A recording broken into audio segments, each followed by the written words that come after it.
reason we say he's rare is because he's actually a blonde Yorkie, where all his underneath is all blonde hair. Typically, Yorkies are black and tan because that's like the dominant trait, but the blonde trait is recessive, which he got from his parents. Hopefully you learn that in like 6th grade, but if you're not in 6th grade yet, then buckle up, Buttercup, because you got a lot of learning to do. Wait till that 3rd year in high school. You'll see why it's horrible.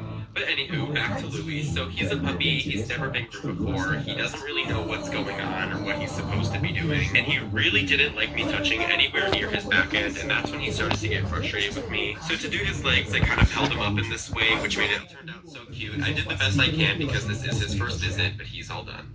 Hi, Louis. This is a rare Yorkie puppy. Решение для тебя с прогнозом до 30% годовых. Получи шанс заработать с инвестициями в Т-банке. Т-банк. Вот такой ответ. 3000 бонусов каждому за покупку в спортмастере. Спортмастер. Самая выгодная программа лояльности. Каждую секунду в мире отдается все.